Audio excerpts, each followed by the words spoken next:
अकेली हूँ, तुम्हारा साथ देने आया हूँ, तुम्हारी तन्हाई दूर करने आया हूँ। ये क्या जलील हरकत है? हाथ छोड़े मेरा। तुमने मुझे कहीं का नहीं छोड़ा। कैसे सामना करूंगा मैं उस बच्ची का? आपको तो हमेशा मैं गलत लगता हूँ डैडी। वो लड़की मासूम नहीं है, एक गिरी हुई लड़की है जो कि अपने शौहर के जीते जी गैर मर्दों पर डोरे डाल रही है। बस भाभी, हम तो ऐसे परेशानियों के हिसार में घिरे हैं कि समझ में नहीं आता। लगता है जैसे मेरे हंसते बसते घर को किसी की नजर लग गई है। आपसे क्या छुपाना भाभी, आप तो मिकाल की आदतों से अच्छी तरह से वाकिफ है। मगर रामीन, मेरा तो दिन रात का सुकून जैसे तबाह बर्बाद हो गया।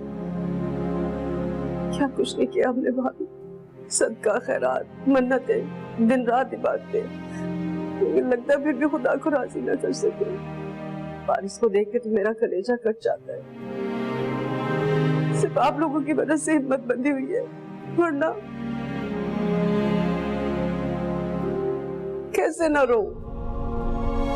हम हंसने और मुस्कुराने को रह ही क्या गया। जी हमसे बता रहे थे हम आएंगे तो आपके पास ही ठहरेंगे। असलम भाई तो बहुत सोचते थे, बस हम डॉक्टर के जवाब के मुंतज़िर हैं। उनका जवाब आते ही रवाना हो जाएंगे। बस आप दुआ कीजिएगा।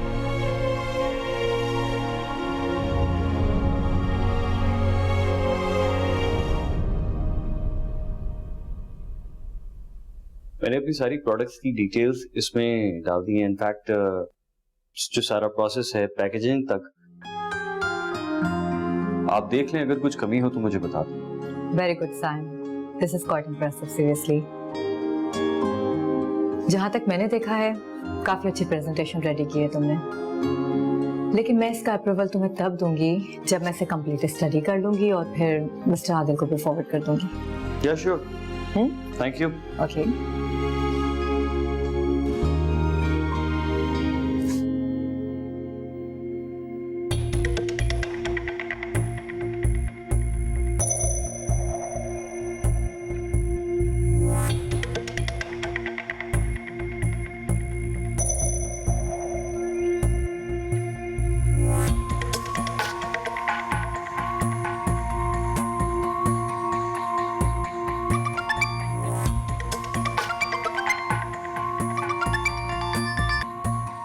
हेलो।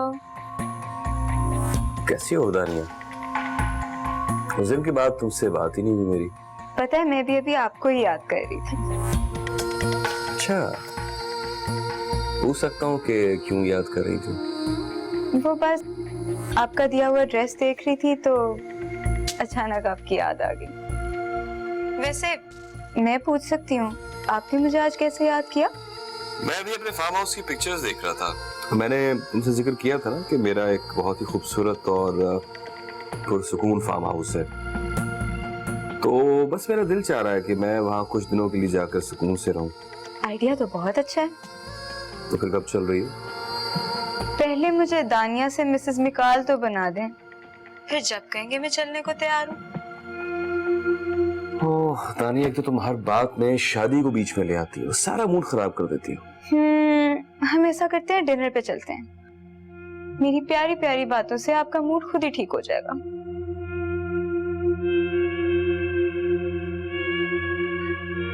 Hello hello.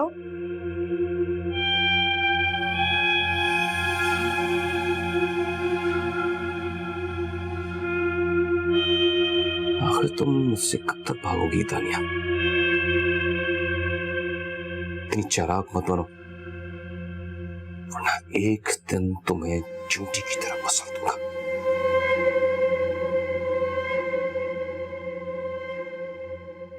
खुदा जाने क्या मसले है,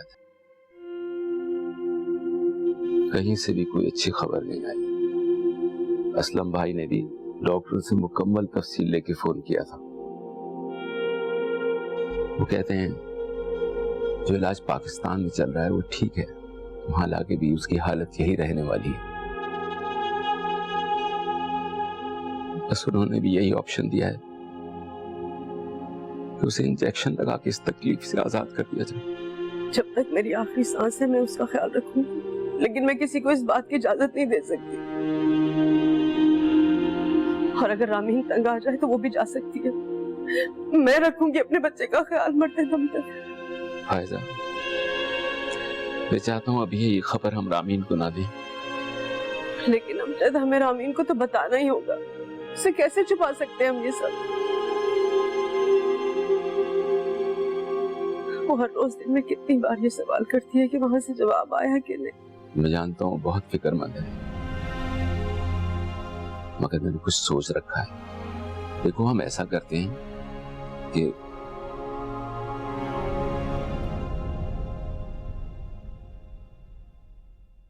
अम्मी, एक बात करनी थी आपसे। हाँ बेटा बोलो। अम्मी, मेरा फ्रेंड है फहीम, आप जानती हैं ना, जो अमेरिका शिफ्ट हो गया। उसका घर है, वो बेचना चाह रहा था। तो ये कि जब उसने मुझसे ये बात की तो मुझे आपकी बात याद आ गई कि जब मैं और समीर जॉब पर लग जाएंगे तो हम ये वाला घर शिफ्ट कर लेंगे। तो मेरी भी जॉब हुए काफी टाइम हो गया, समीर भी माशाल्लाह सेट है, तो क्यों ना हम वो घर खरीद लें। वो तो सब ठीक है बेटा, लेकिन इतनी जल्दी इतने पैसे? अम्मी, हम ये वाला घर बेच देंगे ना, और थोड़े पैसे आहिस्ता आहिस्ता करके दे दूंगा उसे, ऑफिस से भी लोन मिल जाएगा। अम्मी, वो अमीर लोग हैं, पैसे वाले लोग हैं, पैसे की कमी नहीं है उनके पास। वो तो घर इसलिए बेच रहे हैं कि घर को संभालने वाला कोई नहीं है और रेंट पे नहीं देना चाहते कि कब्जा हो जाता है। अम्मी, बहुत अच्छा मौका है हमारे पास, ऐसे मौके बार बार नहीं आते। तुमने ठीक सोचा बेटा, जरूर वो घर अच्छा होगा। और वैसे भी हम वो पुरानी सोच वाले माँ बाप तो है नहीं कि अपना घर इसलिए नहीं बेचें कि ये हमारा आबाई घर है। ये बच्चों के बेहतर मुस्तकबिल के लिए और उनकी जायज खुशी के लिए हम ये करने के लिए तैयार हैं। तुम्हारे अब्बू अभी आते होंगे, मैं उनसे भी बात करती हूँ, लेकिन मुझे यकीन है उन्हें कोई एतराज नहीं होगा। ठीक है अम्मी, बस आपसे पूछना था। अब मैं अपने दोस्त को फोन करके बता देता हूँ, फिर हम घर देखने चलेंगे। ठीक है। Thank you.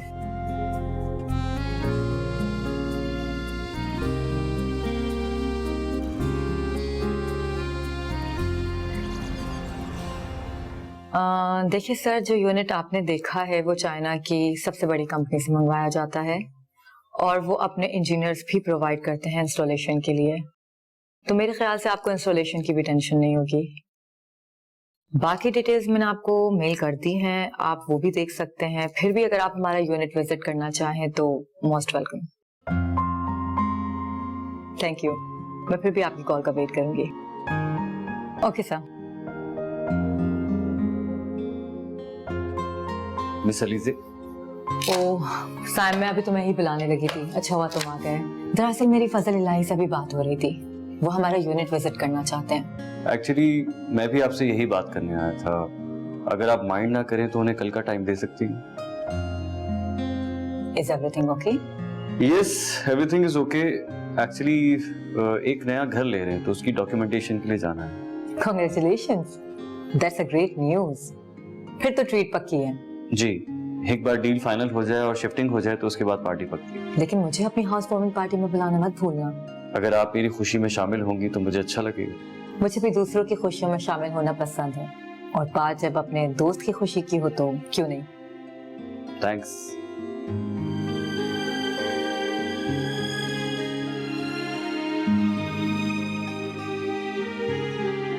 इतने दिन से आराम कर रहे हैं आप, थक नहीं गए? बस जल्दी से उठे और ऑफिस जाएं, बहुत काम है।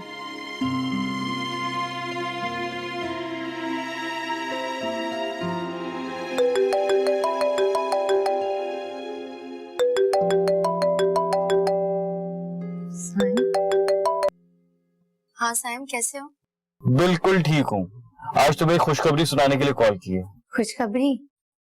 ये लफ्ज सुने हुए तो सदियां हो गई, बताओ क्या बात है? रामीन, हमने नया घर ले लिया है और डील होते ही सबसे पहली कॉल मैंने तुम्हें की है। अरे वाह, ये तो बहुत अच्छी बात है, congratulations. Thank you so much, लेकिन ऐसे नहीं चलेगा, तुम्हें और फारिस को घर आकर मुबारकबाद देनी है। काश हम आ सकते तो अभी और इसी वक्त आ जाते। आई एम सॉरी राम, लेकिन तुम जानती हो मेरी हर खुशी तुम्हारे बगैर अधूरी है। अपना ख्याल रखना।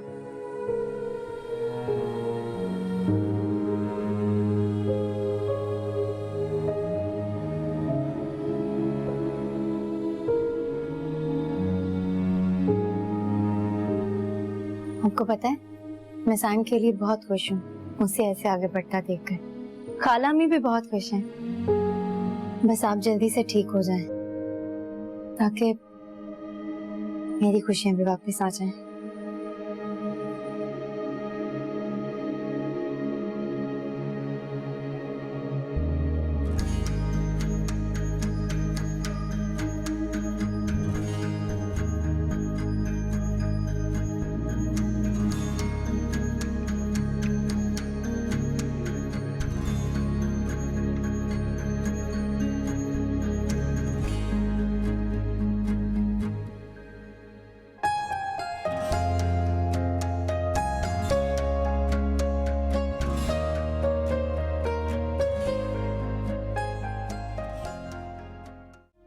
फारिस भाई भला यहाँ कैसे आ सकते थे?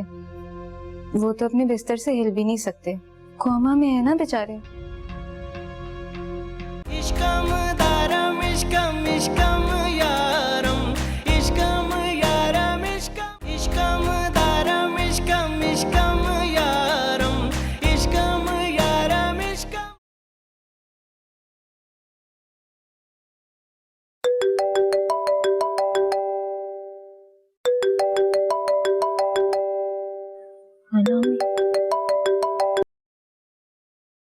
अस्सलामुअलैकुम खाला अम्मी, कैसे हैं आप? और इतनी सुबह सुबह सब खैरियत तो है ना? मुझे लगता है आज तुमने घड़ी नहीं देखी है, सुबह के 10 बज गए हैं।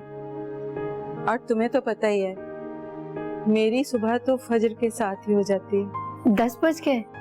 पता नहीं इतनी कैसे नींद आ गई, वक्त का पता ही नहीं चला। ये सब तो ठीक है, लेकिन मैंने तुम्हें ये बताने के लिए फोन किया है कि कल हमने अपने नए घर की खुशी में एक छोटी सी दावत रखी है, और मैं चाहती हूँ कि तुम सब घर वाले जरूर आओ। ऐसी कोई बात नहीं है खाला अम्मी, साइम ने मुझे आपके घर के बारे में सब बताया था। फारिस की वजह से वक्त ही नहीं मिलता, और सच पूछे तो मैं उन्हें अकेला छोड़कर कहीं जाना ही नहीं चाहती। हाँ बेटा, मैं समझती हूँ तुम जिन मुश्किलात से गुजर रही हो। अल्लाह तुम्हारी बहुत जल्द मुश्किलात दूर कर देगा। बहरहाल तुम कोशिश करना, अगर मुमकिन हो तो जरूर आना, मुझे बहुत अच्छा लगेगा। आप तो जानती हैं खाला अम्मी, मैं कैसे आ सकती हूँ। हाँ, लेकिन मैं घर में बाकी सबसे कह दूंगी, वो जरूर आ जाएंगे। चलो बेटा ठीक है, अपना और फारिस का बहुत ख्याल रखना। अल्लाह हाफिज। ठीक है खाला अम्मी, मैं कोशिश करूंगी। खुदा हाफिज।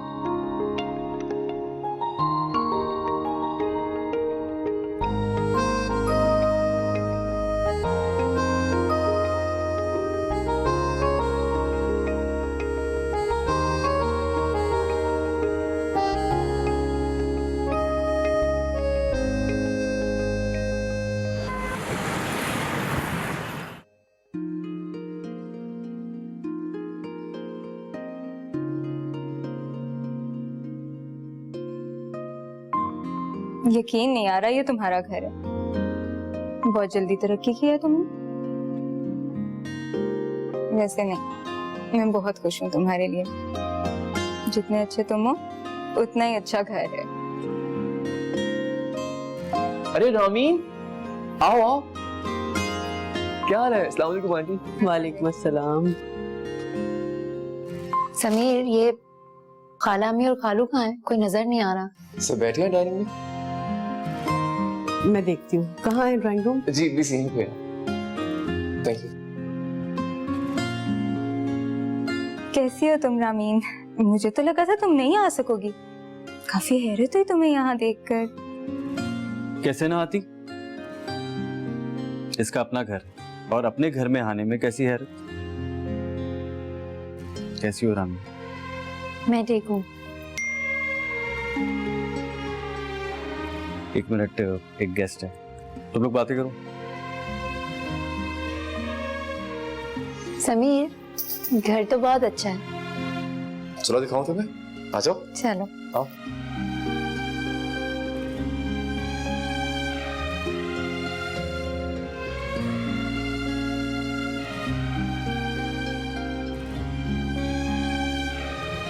अस्सलाम वालेकुम। वालेकुम अस्सलाम। I was expecting you, please आइए। Congratulations, Sam. Thank you so much, thanks a lot. बहुत अच्छा लगा आप आई, मेरी खुशी में शामिल हुई। I am glad. मुझे अपना वादा पूरा करना आता है। एंड बाय द वे, माशाल्लाह बहुत प्यारा घर है तुम्हारा। Thank you so much. अंदर चलते हैं, प्लीज आइए आइए।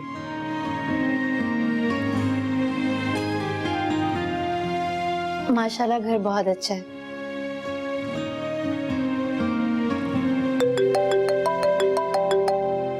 एक सेकंड, एक्सक्यूज मी। हेलो, अस्सलाम वालेकुम रामी। अली से ये मेरी कजन है दानिया, और ये है रामी। ओह, तो आप हैं रामी। अस्सलाम वालेकुम। वालेकुम अस्सलाम। सैम आपकी बहुत तारीफ करता है। थैंक यू, बहुत खुशी हुई आपसे मिलकर।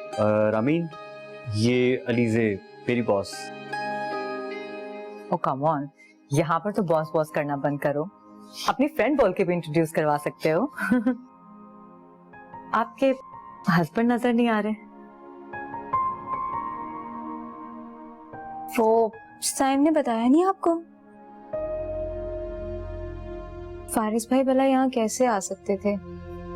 वो तो अपने बिस्तर से हिल भी नहीं सकते, कोमा में है ना बेचारे।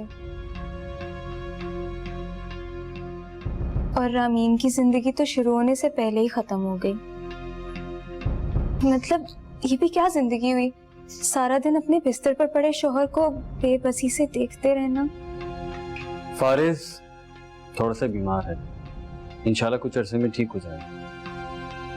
दानिया, अलीजे को लेकर जाओ अम्मी अब्बू के पास मिलवाने के लिए। आओ अलीजे।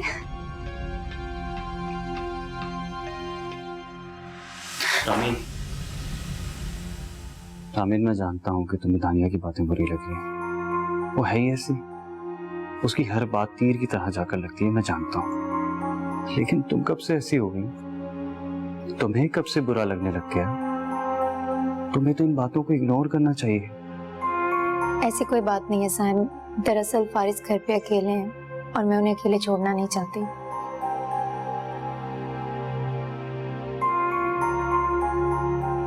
फारिस का बहाना मत करो रामी, तुम यहाँ हमारे लिए आई थी ना, हमारी खुशी में शामिल होने के लिए। ये तुम्हारा अपना घर है, तुम मेहमान नहीं हो यहाँ। प्लीज हमारी खुशी की खातिर थोड़ी देर और रुक जाओ। सैम, तुमने बुलाया और हम लोग आ गए और बहुत खुशी हुई तुम लोगों को देखकर, लेकिन इससे ज्यादा देर मैं रुक नहीं पाऊंगी। खुदा हाफिज।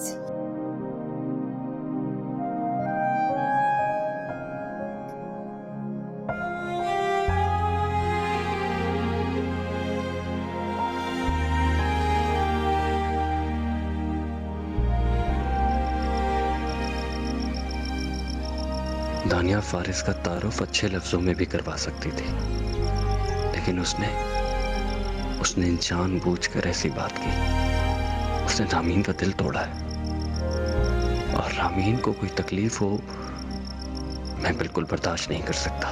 और रामीन वैसे भी कितनी हसास हो गई है। आखिर क्या कसूर था उसका जो जिंदगी ने उसके साथ ये सब किया।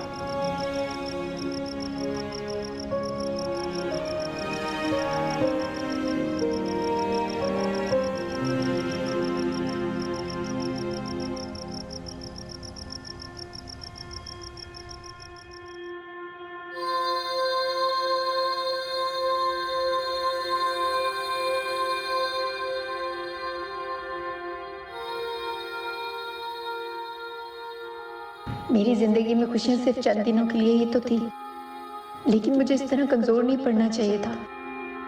अगर मैं इस तरह कमजोर पड़ गई तो मैं बहुत जल्द थक जाऊंगी। मैं फारिस का साथ कैसे दे पाऊंगी? उसकी इस तकलीफ में उसका साथ देना होगा मुझे हर उस बात को बर्दाश्त करना होगा जो मेरे दिल को दुखाए, सिर्फ फारिस के लिए।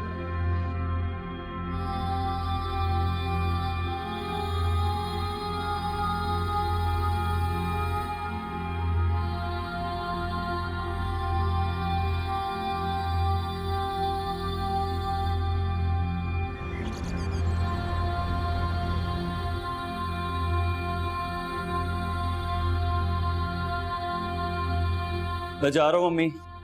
साइम, क्या बात है बेटा? परेशान? नाश्ते पे भी तुम देर से आए, अभी भी ऐसे ही जा रहे थे। तुम्हारी आंखें बता रही हैं रात भर सोए भी नहीं। आपने ठीक पहचाना मम्मी। कल रात जो रामीन के साथ हुआ वो बिल्कुल ठीक नहीं हुआ। दानिया की बातों ने रामीन को बहुत तकलीफ पहुंचाई है। बस यही सोच सोच कर मैं रात भर सो नहीं सका। समझ रही हूँ बेटा, दानिया ने जो कुछ कहा गलत कहा। रामीन पता नहीं क्या सोचती होगी, और अलीजे के सामने तो उसे ऐसा सब कुछ नहीं कहना चाहिए था। पता नहीं इस लड़की को कब अकल आएगी। लेकिन तुम फिक्र नहीं करो, रामीन अच्छी तरह से जानती है कि दानिया एक कम अकल लड़की है। उसे तो खुद नहीं पता कि वो किस वक्त क्या बात कह जाती है। लेकिन बेटा, दानिया दिल की बुरी नहीं है। अम्मी, जब इंसान किसी से बात करता है तो सामने वाला उसके दिल में झांक कर नहीं देखता, बल्कि उसकी बातों से उसकी फितरत को परख लेता है। दानिया ने रामीन के बारे में जो कुछ कहा, उसे रामीन का दिल तो दुखा ही है, लेकिन उससे दानिया की भी किरदार कशी हुई है। सच बात है बेटा, इसीलिए तो कहते हैं पहले तोलो फिर बोलो। पता नहीं किस वक्त हमारी कौन सी बात किसी के दिल को बुरी लग जाए। लेकिन रामीन की तुम टेंशन ना लो, रामीन बहुत समझदार है। वो ऐसी छोटी छोटी बातों की टेंशन नहीं लेती। रामीन की कोई भी बात मेरे लिए छोटी नहीं होती अम्मी। अमजद, आपने ये फैसला कुछ ज्यादा जल्दी नहीं कर दिया? इसी हफ्ते फारिस को लेकर जाना, सारे इंतजाम करना, और सबसे बड़ी बात यह कि रामीन को बताना। मुझे तो ये सोच सोच के बहुत परेशानी हो रही है। फायजा, फारिस को यहाँ से लेके जाना और सफर के तमाम इंतजामात की तुमको फिक्र की जरूरत नहीं है, मैं ये सब कर लूंगा। और देखो, मैं डॉक्टर्स और एयरलाइन वालों से कांटेक्ट में हूँ, सब इंतजामात हो जाएंगे। डॉक्टर्स की हिदायत के मुताबिक एयरलाइन वालों से बात हो चुकी है। फिक्र की बात यह है कि रामीन को कैसे बताया जाए।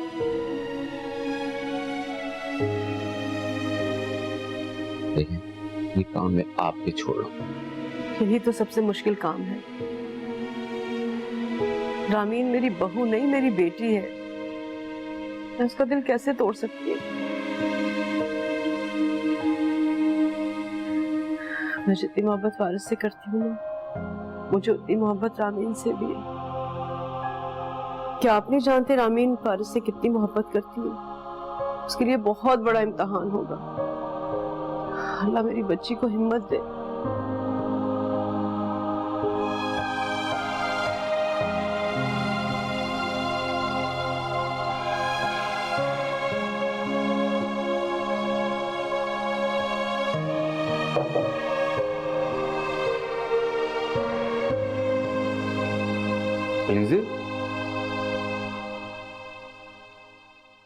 अगर कोई काम था मुझे बता देती, मैं खुद आ जाता।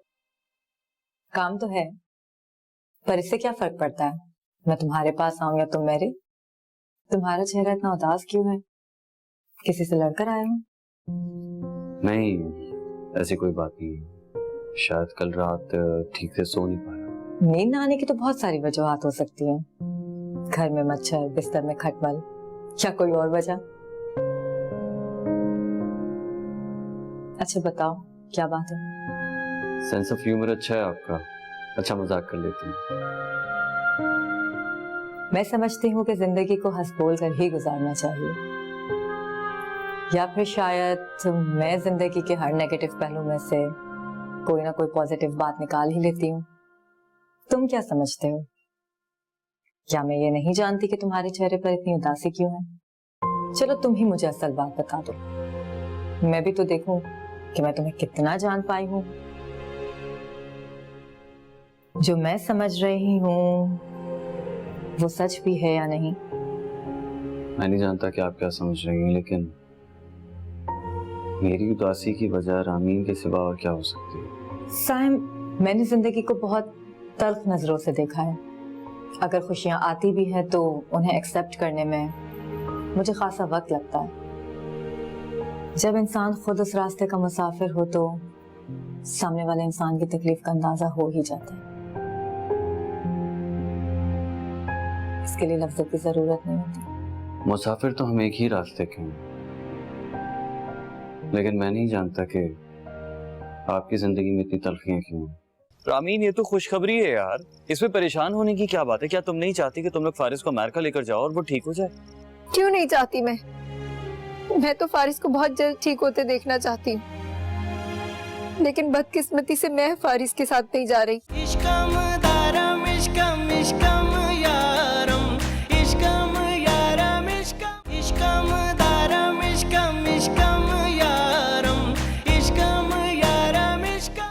मेरी छोड़ो, आज तुम्हारे चेहरे पर जो उदासी है उसके पीछे छुपी कहानी पढ़ने का दिल चाह रहा।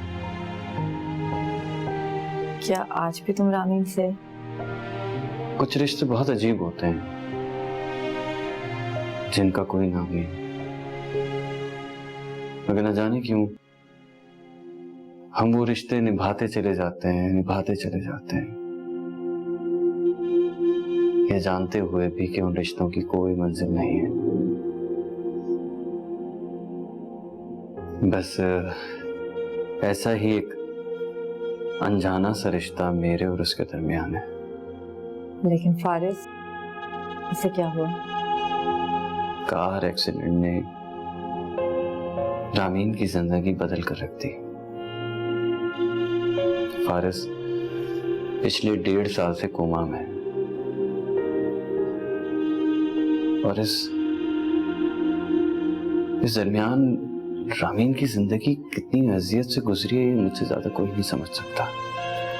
लेकिन तुम्हें तो चाहिए कि तुम रामीन की हिम्मत बनो। तुम तो खुद इस तरह हिम्मत हार रहे हो। बहुत कोशिश करता हूँ खुद को नॉर्मल रखने की,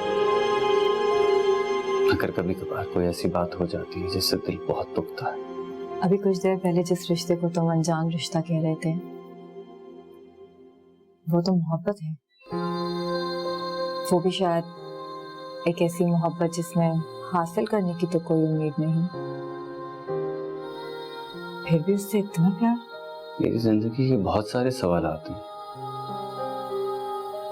जिनका जवाब मैं खुद भी नहीं जानता। सिर्फ ये जानता हूं कि ये एक लाहासिल मोहब्बत है।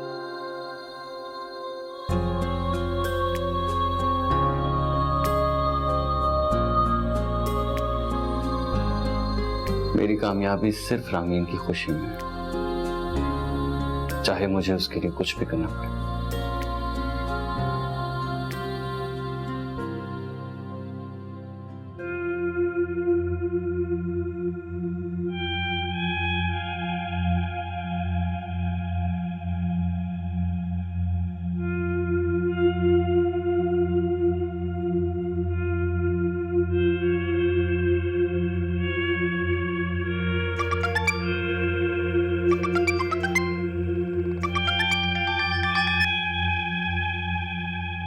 कैसी हो दानिया?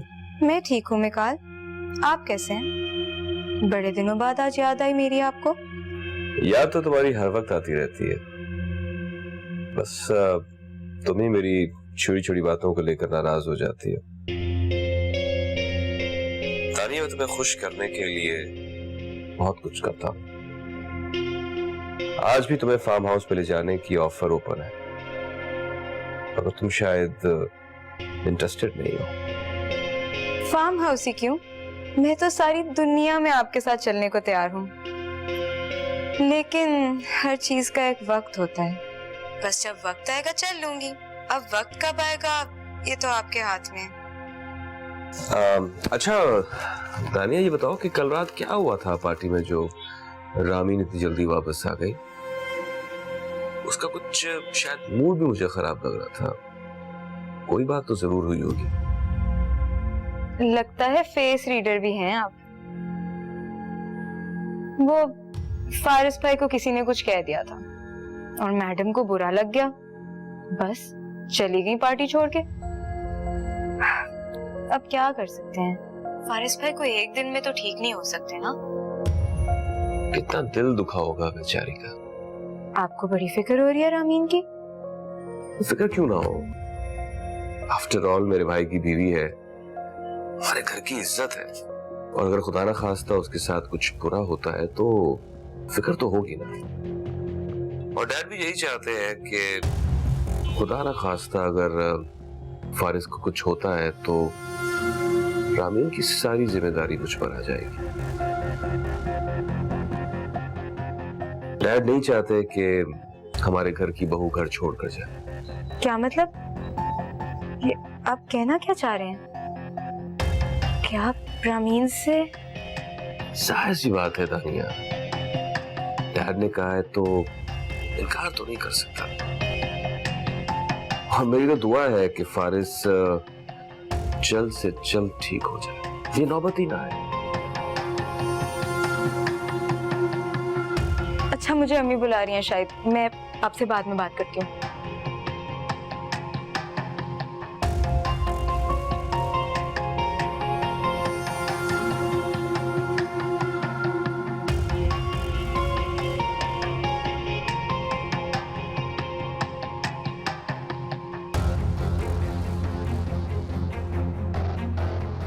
रामीन, इस बार भी तुमने मेरी खुशियों की तरफ तीर चला ही दिया।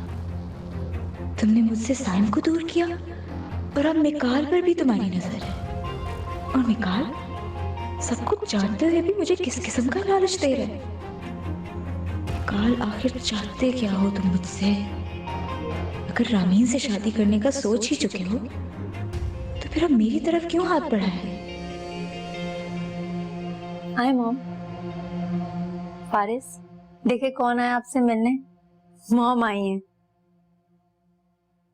देखिए मॉम, आज आपका बेटा कितना फ्रेश लग रहा है। माशाल्लाह, आज तो इसकी आंखों की चमक अलग ही दिखाई दे रही है। माशाल्लाह। रामीन, मुझे तुमसे एक बहुत जरूरी बात करनी है बेटा। जी बताए ना। बैठो। रामीन, तुम फारिस से बहुत मोहब्बत करती हो ना बेटा, और अगर कोई तुम्हारी इस मोहब्बत का इम्तिहान लेना चाहे तो। कल रात अमजद भाई का फोन आया था। उन्होंने बताया कि न्यूयॉर्क के हॉस्पिटल में लंदन से एक डॉक्टर्स की टीम आई है जिन्होंने फारिस के केस को स्टडी किया। उन्होंने बहुत उम्मीद दिलाई है कि अगर फारिस की एक सर्जरी हो जाए तो वो ठीक हो सकता है। कुछ फिजियोथेरेपीज ऐसी हैं जिसकी वजह से वो एक नॉर्मल इंसान की तरह जिंदगी गुजार सकता है। वाह मॉम, ये तो बहुत खुशी की बात है। इसमें परेशानी की क्या बात है? बल्कि हमें तो जल्द से जल्द फारिस को लेकर वहां जाना चाहिए ताकि जल्दी से सर्जरी और फारिस बिल्कुल ठीक हो जाए। लेकिन एक मसला है बेटा। क्या मसला है? देखो बेटा, हम सबके पास तो अमेरिका का वैलिड वीजा है, लेकिन तुम्हारे पास नहीं है। ओहो मॉम, तो इसमें परेशानी की क्या बात है? हम कल सुबह अप्लाई कर देंगे। बेटा, इस प्रोसीजर में टाइम लग सकता है और फारिस के डॉक्टर्स तो वहाँ चंद दिनों के लिए हैं, और अगर हम फौरी तौर पे उसे ना लेकर गए तो ये मौका हमारे हाथ से निकल जाएगा। मैं नहीं चाहती बेटा कि हम लोग ये अपॉर्चुनिटी मिस कर दें, इसलिए मुझे फारिस को तुम्हारे बगैर ही लेके जाना होगा। लेकिन मॉम, ये कैसे मुमकिन है? मैं फारिस को अकेला जाने नहीं दे सकती। मेरा मतलब है कि फारिस को मेरी जरूरत है मॉम। इसीलिए तुमसे कहा है कि तुम्हारी मोहब्बत का इम्तिहान है। क्या तुम नहीं चाहती कि फारिस ठीक हो जाए और तुम्हारी जिंदगी में फिर से खुशियां आ जाएं? और फिर सर्जरी होते हम वापस आ जाएंगे, और अगर टाइम लगा तो हम तुम्हें वहां बुला लेंगे बेटा। लेकिन मेरा बच्चा, इस वक्त हमें ये कड़वा घूंट पीना ही होगा।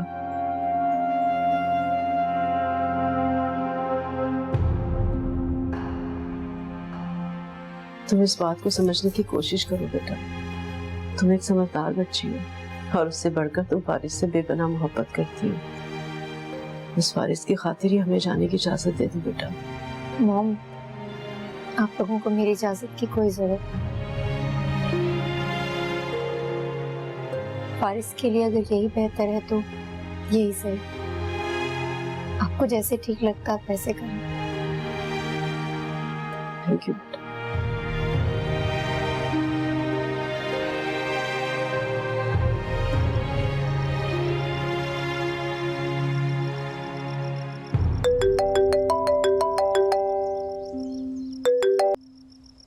हेलो हेलो साहब। रामीन, रामीन क्या हुआ है? तुम रो क्यों रही हो? सब खैरियत है ना? मेरी किस्मत में कोई अच्छी खबर हो सकती है जो मैं तुम्हें अच्छी खबर सुनाऊंगी। रामीन साफ साफ बताओ, हुआ क्या है, बात क्या है? फारिस फारिस तो ठीक है ना? साइम, फारिस अमेरिका जा रहा है। फारिस अमेरिका जा रहा है? क्या मतलब, मैं समझा नहीं। I mean, इस हालत में फारिस अमेरिका कैसे जा सकता है? वो डॉक्टर फारिस की इसी वीक सर्जरी करना चाहते हैं। उन्हें उम्मीद है कि इस सर्जरी के बाद फारिस के ठीक होने के चांसेस बहुत ज्यादा हैं। इसीलिए फारिस को लेकर जा रहे हैं, क्योंकि वो डॉक्टर सिर्फ चंद दिन के लिए ही आएंगे। तो ये बात, रामीन ये तो खुशखबरी है यार, इसमें परेशान होने की क्या बात है? क्या तुम नहीं चाहती कि तुम लोग फारिस को अमेरिका लेकर जाओ और वो ठीक हो जाए? क्यों नहीं चाहती मैं तो फारिस को बहुत जल्द ठीक होते देखना चाहती हूँ, लेकिन बदकिस्मती से मैं फारिस के साथ नहीं जा रही। तुम नहीं जा रही? लेकिन क्यों? मेरे पास अमेरिका का वीजा नहीं है। अगर अप्लाई करूंगी तब भी बहुत दिन लग जाएंगे। तो वाकई बहुत परेशानी की बात है कि तुम नहीं जा रही हो फारिस के साथ। असलम अंकल ने तो फारिस के लिए उन डॉक्टर से अपॉइंटमेंट भी ले ली है। नेक्स्ट वीक फारिस की सर्जरी है, तो वो चाहते हैं कि हर सूरत इसी वीक में फारिस वहां पहुंच जाए। देखो रामीन, अगर तुम इसी तरह रोती रही ना, तो फारिस जो शायद तुम्हें सुनता है, तुम्हें रोता हुआ सुनकर उसका जाने का दिल ना करे, वो जा ना पाए। प्लीज ऐसे मत करो, उसे जाने दो। और मैं तो कहता हूँ तुम अपना वीजा अप्लाई कर दो, कल चलकर तुम्हारा वीजा अप्लाई कर देते हैं और फारिस को जाने दो। उसके आने से पहले अगर तुम्हारा वीजा लग गया तो तुम भी चली जाना, सिंपल। लेकिन उस वक्त तक तुम्हें हिम्मत से काम लेना होगा, समझदारी का मुजाहरा करना होगा। कह रहे हो तुम, मुझे हिम्मत करनी होगी। उसे जाने दो ना। रूबरू मेरे चारों सू, तेरा इश्क तेरी मोहब्बतें, तेरे बाद भी मेरे हमनशी, मेरे साथ हैं तेरी ख्वाहिश।